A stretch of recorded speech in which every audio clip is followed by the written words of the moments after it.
Assalamualaikum warahmatullahi wabarakatuh. Alhamdulillahirabbil alamin. Asyhadu an la ilaha illallah wa asyhadu anna Muhammadan abduhu wa rasuluh sallallahu alaihi wasallam wa ala alihi wa ashabihi amma ba'da. Bapak Ibu yang dirahmati Allah, kembali di sini saya akan memberikan beberapa tips, yaitu mengenai tips bagi orang yang ingin melaksanakan ibadah umroh di bulan Ramadan, bagi orang yang bercita-cita ingin umroh di bulan Ramadan. Apa saja tipsnya? Yang pertama, supaya dipersiapkan dana lebih. Maksudnya dana lebih itu karena yang namanya umroh di bulan Ramadan ini harganya lebih mahal dibandingkan umroh di bulan-bulan biasa. Ya, umroh di bulan biasa yang reguler itu jelas harganya lebih murah dibandingkan di bulan Ramadan, rata-rata seperti itu. Yang kedua, silahkan Bapak Ibu memilih biro travel yang amanah. Caranya bagaimana? Bisa umpama menanyakan ke orang-orang yang pernah melaksanakan ibadah umroh di bulan Ramadan, ya. Umpama biro travel apa, fasilitasnya apa, dan lain sebagainya. Silahkan, ya. Dari sekaranglah saatnya, ya, mempersiapkan mana sekiranya biro travel yang cocok. Ya, karena apa Bapak Ibu? Ya, tempo hari ada yang curhat ke saya, dia sudah bayar sekian juta, ya, tapi tidak diberangkatkan. Nah, dengan adanya hal yang seperti ini, Bapak Ibu, berarti harus hati-hati di dalam memilih biro travel. Supaya apa? Ya, supaya kita bisa berangkat ibadah. Ya. Selanjutnya yang ketiga, ya, pada saat kita sudah mempersiapkan keuangan, ya, kemudian kita memilih biro travel yang menurut Bapak Ibu sekalian amanah, silahkan tanyakan paket umroh Ramadannya itu kan banyak pilihan, menanyakan silahkan tanya. Ya, contoh umpamanya ada yang awal Ramadan, kemudian ada yang di akhir Ramadan, ada juga yang full Ramadan. Nah, itu beda harganya, ya, dan juga bisa menjadi pilihan karena waktunya berbeda. Ya, rata-rata, ya, kalau yang awal ada yang 9 hari, ada yang 12 hari, ada juga yang 20 hari, ada yang seperti itu. Ya. Jadi siapkan, ya, Bapak Ibu pilihan yang tepat, sesuaikan dengan keadaan. Yang namanya keadaan, ya, baik itu keuangannya, kemudian dirinya, diri kitanya, kira-kira sanggupnya nih, perkirakan meninggalkan keluarga lebih dari sebulan, kira-kira bagaimana. Kemudian bagaimana dengan pekerjaan, kalau orang yang kerja, itu kan meninggalkan kantor, izinnya sampai umpama berapa lama, itu ya, bisa disesuaikan seperti itu. Kemudian yang keempat silahkan persiapkan, ya, surat-suratnya. Ya. Kenapa saya suruh seperti itu Bapak Ibu? Ya, karena tempo hari ada yang dadakan, akhirnya repot. Ya. Tapi kalau kita jauh-jauh hari sudah dipersiapkan surat-suratnya dan lain sebagainya, untuk mempermudah administrasi dan kitanya juga merasa nyaman. Apa saja Pak surat-surat yang perlu dipersiapkan? Ya, pertama KTP, kemudian silahkan dipersiapkan paspor, dan juga silahkan dipersiapkan yang namanya surat vaksin COVID. Ya, karena tempo hari itu dari biro travel itu ditanyakan. Ya, seperti itu. Kemudian, ya, selanjutnya yang kelima, ya, silahkan kalau sudah mantap dengan pilihan biro travelnya, sudah siap keuangannya, ya, kemudian sudah memilih paket apa. Ya, umpama kan tadi paketnya yang full 30 hari, ya monggo silahkan.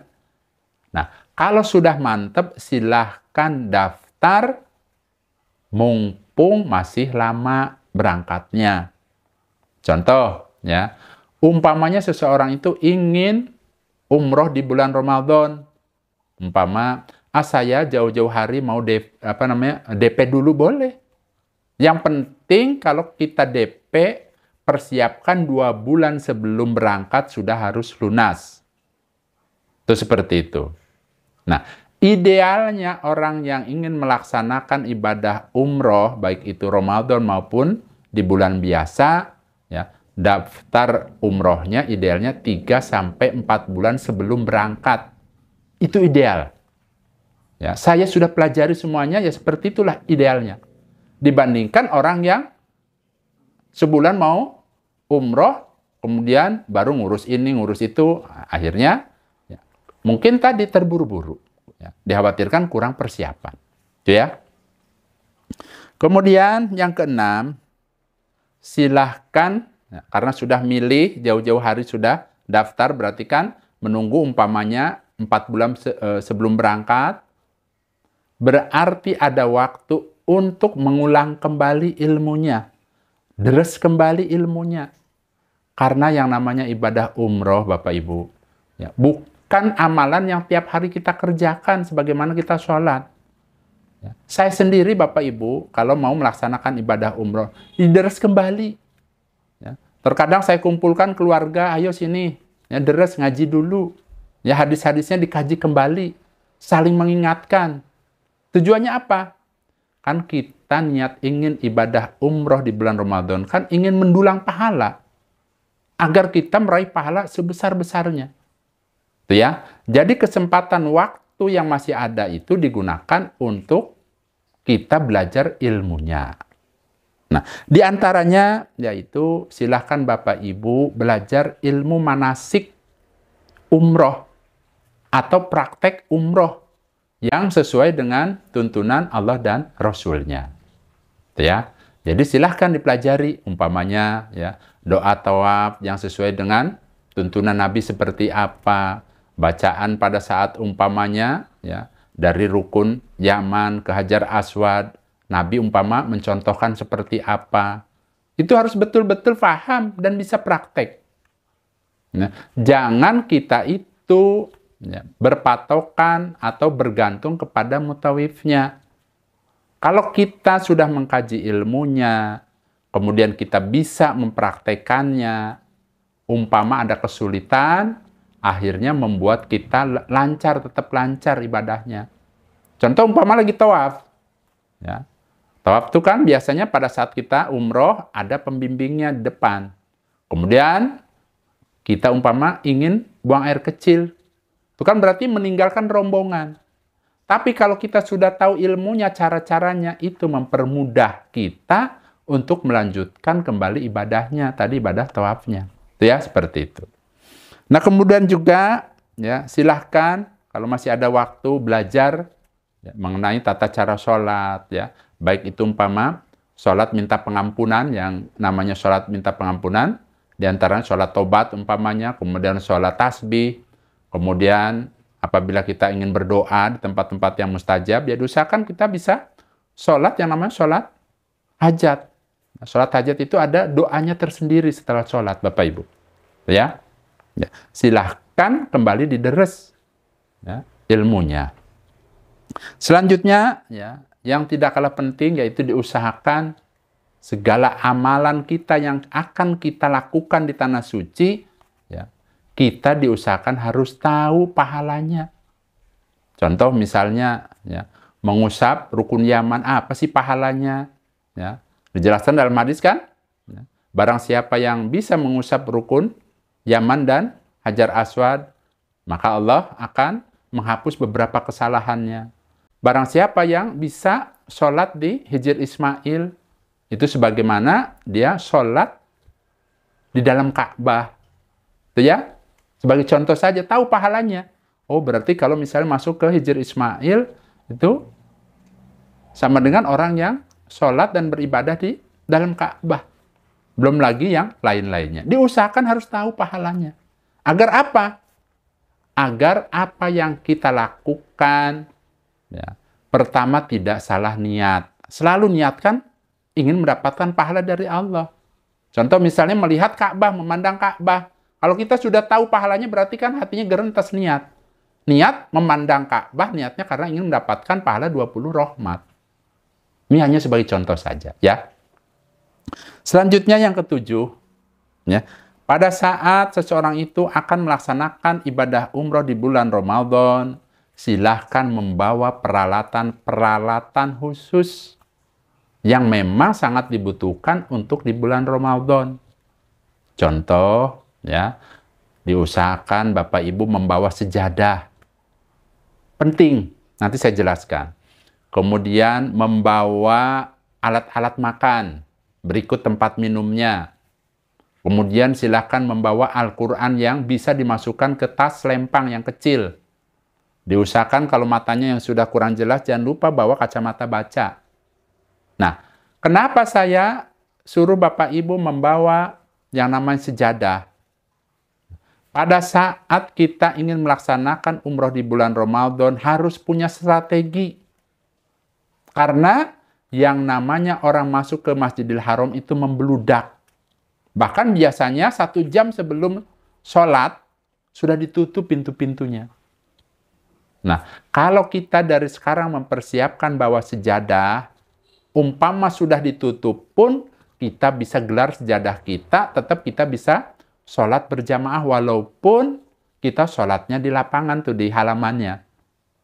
Yang penting kalau kita ingin mendapatkan pahala berjamaah, supaya kita bisa melihat shaf yang di depannya. Diusahakan kita bisa melihat barisannya. Itu syarat sahnya. Karena ada kemarin yang menanyakan, Abah, bagaimana kalau orang itu sholat ikut berjamaah tapi hanya mendengar di TV? Ya, kan di TV itu ada di hotel. Orang sholat kemudian dia ikut sholat. Kalau mengikuti tuntunannya, syariatnya tidak sah. Ya. Kalau kita ingin berjamaah, berarti kita melihat di depan kita itu ada barisan yang terus menyambung ke imamnya terus. Kalau ditelusuri itu nyambung ke imamnya. Bukan berarti cukup di TV. Ya, itu tidak sah. Yang seperti itu. Ya. Dan diusahakan membawa sejadahnya yang gampang dilipat, jangan terlalu tebal. Kan ada tuh yang namanya sejadah traveling.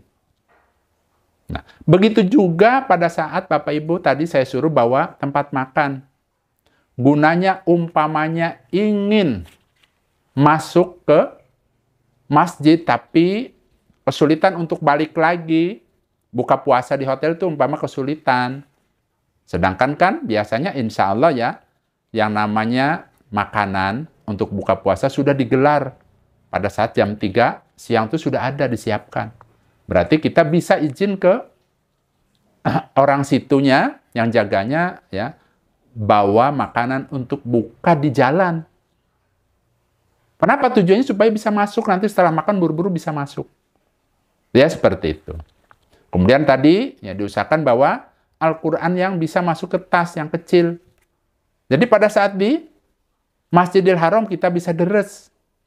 Kemudian kan Al-Qurannya dibawa pulang. Kita lanjutkan lagi, deres lagi umpama di mana ya, kira-kira tempat yang layak untuk membaca Al-Quran. Bisa umpama keluar, ya, pada saat ingin keluar karena jenuh, bisa saja di halaman gelar sejadah baca Al-Quran lagi. Kemudian pada saat di hotel mau tidur baca lagi Al-Quran. Diusahakan karena kita niatnya ibadah mendulang pahala sebanyak-banyaknya, yang lancar baca Al-Qurannya bisa menghatamkan beberapa kali. Ya, seperti itu. Kemudian yang ke-8, siapkan uang saku lebih dari biasanya. Maksudnya dari biasa umroh-umroh yang reguler di bulan biasa. Ya, karena ada orang itu bertanya masalah umroh karena dia pernah umroh di bulan-bulan biasa. Nah, di sini saya jelaskan. Diusahakan membawa uang lebih, uang sakunya. Yang tadinya umpama bawa uang saku 1 juta, ya dilebihkan berapa. Nah, gunanya untuk apa? Gunanya pada saat Bapak Ibu ya punya target-target sendiri nih, ingin ibadah di Masjidil Haram, tidak sempat makan di hotel, bisa beli di jalan umpamanya. Ya. Walaupun betul memang ada yang sodakoh makanan, tapi biasanya ya sodakohnya itu ya ada juga air mineral, ada juga kurma. Ini kan barangkali Bapak Ibu ingin apa, makan apa, ya, bisa beli di tempat-tempat yang jual makanan. Nah, kenapa saya katakan supaya lebih, apalagi kalau Bapak Ibu umrohnya umpama lebih dari 30 hari. Itu kan biasanya ya banyak kebutuhannya. Ya, seperti itu. Kemudian yang terakhir, ya, bila Bapak Ibu memiliki rezeki yang lebih, ya, cukup uangnya, rezekinya turah-turah umpamanya, atau barangkali seorang anak ingin mengumrohkan orang tuanya. Nah, di sini saya memberikan pesan, ya. Kalau yang namanya kita ingin betul-betul mendulang pahala, silahkan ya Bapak Ibu ya diusahakan bisa bareng dengan keluarga, itu yang pertama. Kenapa bisa bareng dengan keluarga? Umpama Bapak Ibu sudah sepuh, minta dibarengi dengan anak atau dengan siapa? Karena apa? Untuk bolak-balik mempermudah ke Masjidil Haram. Ya. Kemudian ya, kalau rezekinya lebih, ya, silahkan pilih yang 30 hari lebih.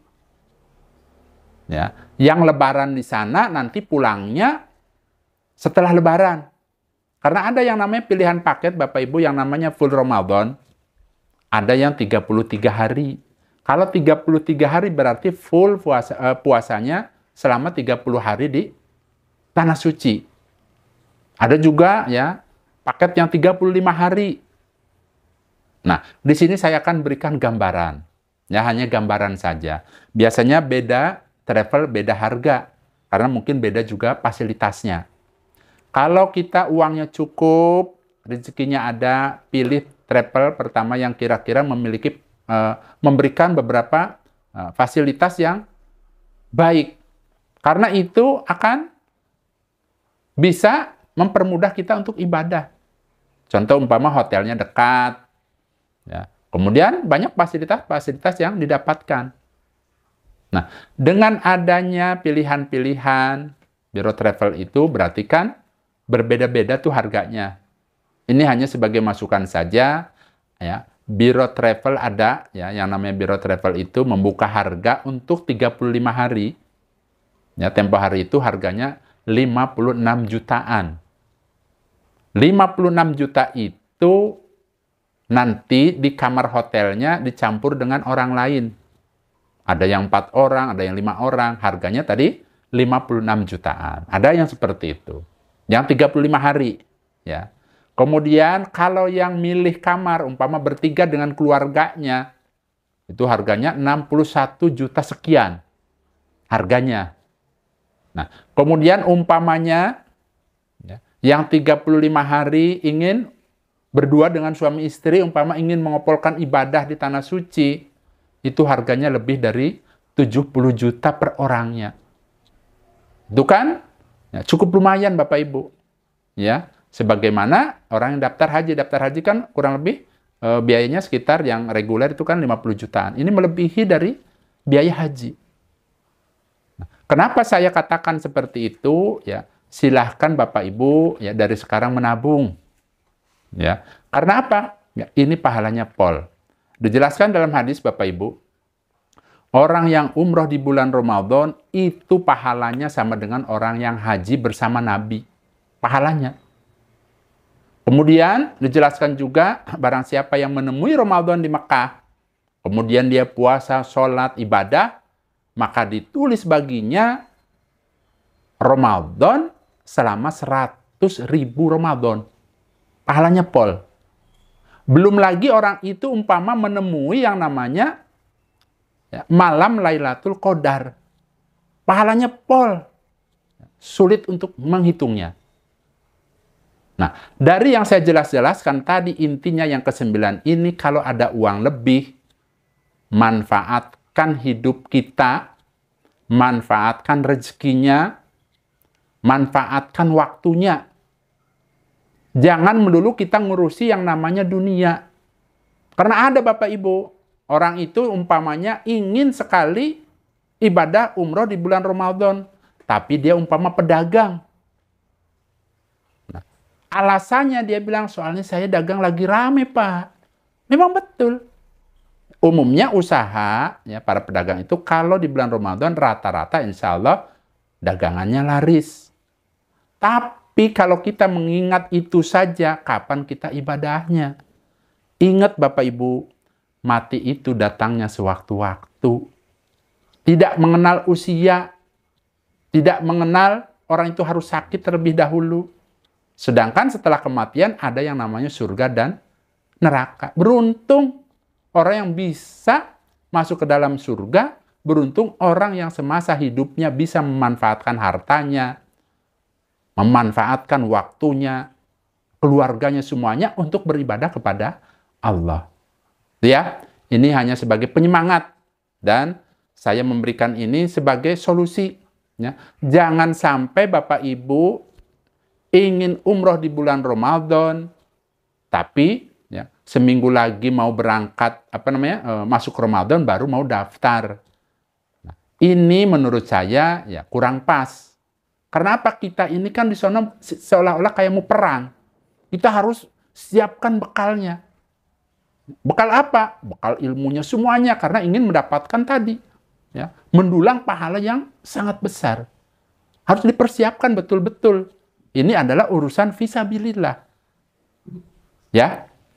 Alhamdulillah, jazakumullahu khairan. Mudah-mudahan ya, apa yang saya sampaikan ini ya, Allah memberikan kemanfaatan dan kebarokahan. Saya pamit Bapak Ibu. Wassalamualaikum warahmatullahi wabarakatuh.